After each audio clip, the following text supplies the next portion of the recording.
Ladies and gentlemen, the President of the United States, accompanied by Ms. Elana Simon. Hello, everybody. Have a seat. Have a seat. Everybody's looking so serious. I know.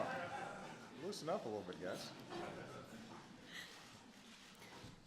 Hi, my name is Elana Simon. I'm 19 years old and currently studying computer science at Harvard. When I was 12 years old, I was diagnosed with a rare pediatric liver cancer called fibrolamellar hepatocellular carcinoma. Thanks to incredible technological advances, the help of scientists, and the fibrolamellar community, I was able to identify the change in the DNA that leads to this cancer. Rather than trying to broadly learn about all liver cancers, I just examined a small, well-defined patient group, which is what allowed for such a precise discovery. With this knowledge, we're now working on developing the first diagnostic tests and new treatments for fibrolamellar. Last year, at the White House Science Fair, I met the president and got to discuss my research with him.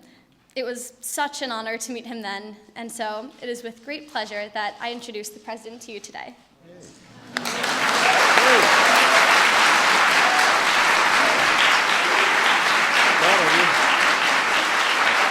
Good job.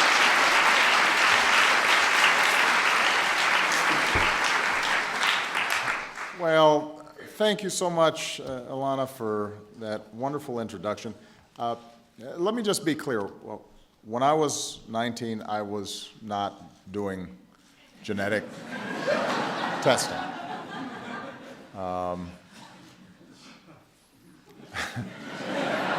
When I met Elana at the White House Science Fair last year, she tried to explain her research to me,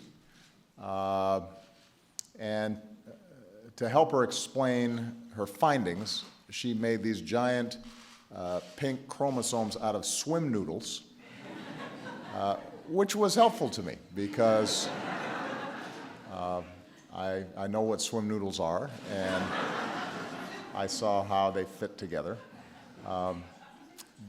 But I could not have been more impressed with Elana, and she represents the incredible talent and energy and possibility of our young people. And so I'm so proud of her, and I'm so grateful that she introduced me here today.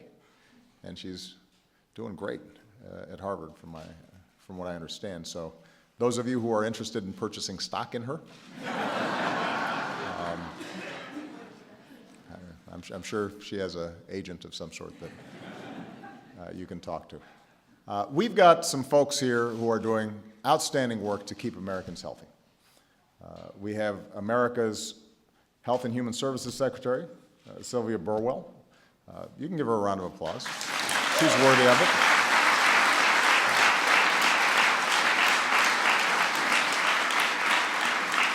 We've got our Surgeon General, Vivek Murthy. Where's Vivek? Stand up, Vivek.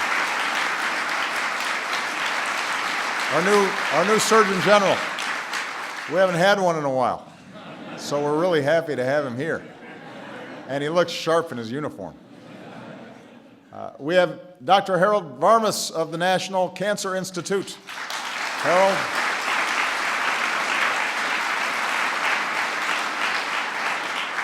We have the singing scientist, Dr. Francis Collins of NIH, here.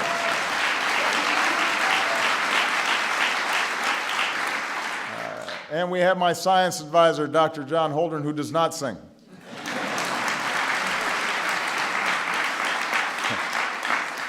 For anyone wondering, is there a doctor in the house? We have you covered. We also have members of Congress who are here. Lamar Alexander from the great state of Tennessee is one of the Senate's key supporters of encouraging medical innovation, and I'm so looking forward to working with him. Give Lamar a big round of applause. Senator Patty Murray is prepared to work with him on this issue. She couldn't make it here today, but we do have on the House side Congresswoman Diana DeGette, who is here and who is leading this effort in the House, and we're very proud of her. Now, last week in my State of the Union address, I focused on what we need to do to make sure middle-class economics helps more Americans get ahead in the new economy. We've got to help working families make ends meet, make them feel more secure in a constantly changing, dynamic global economy. We have to offer more opportunities for people to upgrade their skills for better paying jobs in this economy. And we've got to build the world's most competitive economy so that businesses create jobs here in the United States and not someplace else. And that last part is what I want to focus on today. We've invited some of America's brightest minds in medicine and technology, some of our strongest advocates for privacy, and perhaps most importantly, we've invited patients who have the most at stake in these efforts. And we're here to harness what is most special about America, and that is our spirit of innovation. Our ability to dream and take risks and tinker and try new things. And as a result of that, not only improve our economy, but improve the lives of men and women and children for generations to come. And together, what's so exciting is that we have the possibility of leading an entirely new era of medicine that makes sure new jobs and new industries and new life-saving treatments for diseases are created right here in the United States. Because we shouldn't just celebrate innovation, we have to invest in innovation. We have to nurture innovation. We have to encourage it and make sure that we're channeling it in ways that are most productive. And that's especially true when it comes to medicine. After all, when American researchers developed a vaccine for polio, a program created by Congress helped to distribute it. A federally funded study helped American doctors discover the risk factors for heart disease. Grants from the National Science Foundation and NIH supported the early experiments that led to the invention of the MRI. And these kinds of investments don't always pay off. Basic research, by definition, will sometimes lead us down blind alleys, but it'll also tell us what we don't know, which then helps us figure out new pathways. And when things do pay off, then they create economic opportunities in ways that we could never imagine. So Francis, Dr. Collins here, helped lead the Human Genome Project, and we've got a number of people here who are deeply involved in that process. And one study found that every dollar we spend to map the human genome has already returned $140 to our economy. There's a huge economic stake in us tapping in to this innovation. Nothing wrong with clapping about that, yeah. But as anybody who's ever watched a loved one battle with an illness, particularly a life-threatening illness, and I suspect that there's nobody here who hasn't been touched in some fashion by that experience. What everybody here understands is that the most important impact these investments can have can't be measured in dollars. If we have an opportunity to prevent hurt and heartbreak for more families, if we have the opportunity to help people live longer, happier, healthier lives, if we have the chance to make sure that a young person like Elana, who stricken by a disease before their life's even really gotten going, if we have a chance to make sure that they're okay and cured and then able to make incredible contributions to our society, then we've got to seize that. We've got to go after that. And that's why we're here today. Because something called precision medicine, in some cases people call it personalized medicine, gives us one of the greatest opportunities for new medical breakthroughs that we have ever seen. Doctors have always recognized that every patient is unique. And doctors have always tried to tailor their treatments as best they can to individuals. You can match a blood transfusion to a blood type. That was an important discovery. What if matching a cancer cure to our genetic code was just as easy, just as standard? What if figuring out the right dose of medicine was as simple as taking our temperature?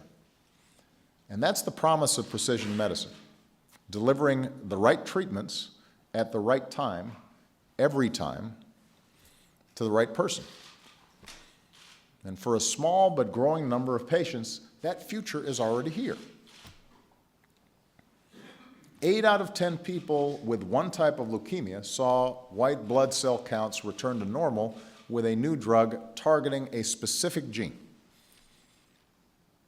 Genetic testing for HIV patients helps doctors determine who will be helped by a new antiviral drug and who will experience harmful side effects. And advances in technology means these breakthroughs could be just the beginning.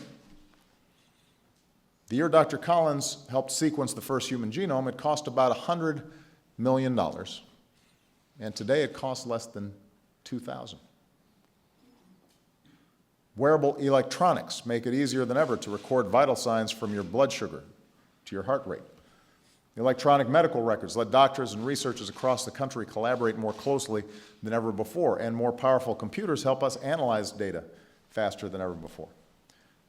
So if we combine all these emerging technologies, if we focus them and make sure that the connections are made, then the possibility of discovering new cures, the possibility of applying medicines more efficiently and more effectively so that the success rates are higher, so that there's less waste in the system, which then means more resources to help more people, the possibilities are boundless. So the time's right to unleash a new wave of advances in this area, in precision medicine, just like we did with genetics 25 years ago. And the really good news, this is how you know that the moment is right, is there's bipartisan support for the idea here in Washington. You know,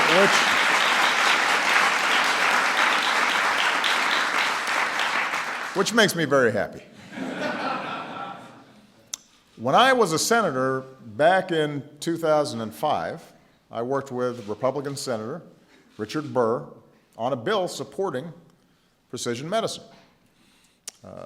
Newly elected Republican Senator Bill Cassidy, who also happens to be a gastroenterologist, recently called precision medicine an incredible area of promise. And that's why the budget I sent this Congress on Monday will include a new precision medicine initiative that brings America closer to curing diseases like cancer and diabetes and gives all of us access potentially to the personalized information that we need to keep ourselves and our families healthier. So let me just outline the facets of this. First, we're going to work with the National Cancer Institute. We want to find the genetic factors that can lead to cancer. And we want to use that knowledge to develop new and more effective approaches to help people beat this disease. Second, we're going to work with the FDA to develop new approaches for evaluating next-generation genetic tests. The way we approve a new gene sequencing technology is going to be different than the way we approve a new pacemaker or prosthetic device. We need to make sure that our approach reflects the differences in technology. Third, we're going to work with the National Institutes of Health to create a research group of 1 million volunteers. And just like analyzing our DNA teaches us more about who we are than ever before, analyzing data from one of the largest research populations ever assembled will teach us more about the connections between us than ever before. And this new information will help doctors discover the causes and one day the cures of some of the most deadly diseases that we face. So if we have a big data set, a big pool of people that's varied, then that allows us to really map out not only the genome of one person, but now we can start seeing connections and patterns and correlations that helps us refine exactly what it is that we're trying to do with respect to treatment. And finally, we're going to make sure that protecting patient privacy is built into our efforts from day one. And I'm proud we have so many patients' rights advocates with us here today. They're not going to be on the sidelines. It's not going to be an afterthought. They'll help us design this initiative from the ground up, making sure that we harness new technologies and opportunities in a responsible way. So the Precision Medicine Initiative we're launching today will lay the foundation for a new generation of life-saving discoveries. But in order for us to realize its potential, I'm asking more hospitals and researchers and privacy experts to join us in this effort. And I'm asking entrepreneurs and nonprofits to help us create tools that give patients the chance to get involved as well. Because we want every American ultimately to be able to securely access and analyze their own health data so that they can make the best decisions for themselves and for their families. And ultimately, this has the possibility of not only helping us find new cures, but it also helps us create a genuine health care system as opposed to just a disease care system. Part of what we want to do is to allow each of us to have sufficient information about our particular quirks that we can make better life decisions. And that ultimately is one of the most promising aspects about this, making sure that we've got a system that focuses on prevention and keeping healthy, not just on curing diseases after they happen. Medical breakthroughs take time, and this area of precision medicine will be no different. But the patients with us this morning are living proof that the dawn of a new era has arrived. If we start today and seize this moment and the focus and the energy and the resources that it demands, there is no telling how many lives we could change. And every single one of those lives matter. Bill Elder was one of Michelle's guests at the State of the Union last week. Where's Bill? Here he is. Stand up, Bill.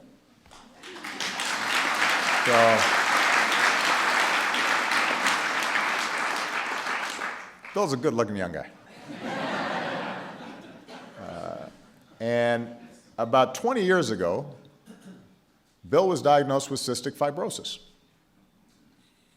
But it turns out Bill is one of 4% of cystic fibrosis patients whose disease is caused by a particular mutation in one gene.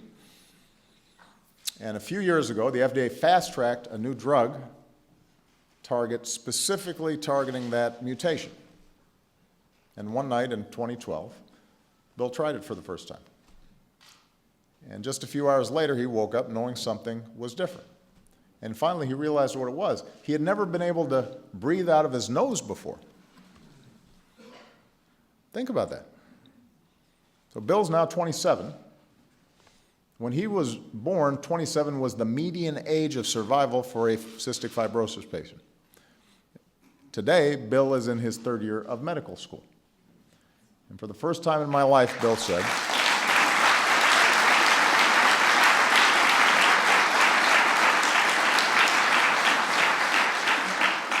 for the first time in his life, he says, I truly believe I will live long enough to be a grandfather. One day, Bill will be able to tell his grandchildren about how he used the miracle of his own life to not only serve as an example, but also an inspiration and ultimately a pathway for his own career to help save the lives of other people. And that's the spirit of hope and resilience and community that's always carried America forward. We may disagree sometimes, especially here in Washington, but we do share a common vision for our future. We want an economy powered by the world's best innovations, the best ideas. We want a country that extends its promise of opportunity to everybody who's willing to work for it. We want to have a nation in which the accidents and circumstances of our birth aren't determining our fate. And that if we're born with a particular disease or a particular genetic makeup that makes us more vulnerable to something, that's not our destiny, that's not our fate, that we can remake it. That's who we are as Americans. And that's the power of scientific discovery. And we want Bill's generation and the generations that come after to inherit that most extraordinary gift that anybody can imagine, and that is not just a chance to live a long and happy and healthy life in this greatest country on earth, but also the chance to remake that world continuously in ways that provide great promise for future generations. So I'm very excited about this. I hope you are too. Thank you, everybody. God bless you. God bless the United States. Let's get to work. This, by the way, is DNA, for those of you who aren't familiar with it.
So now she's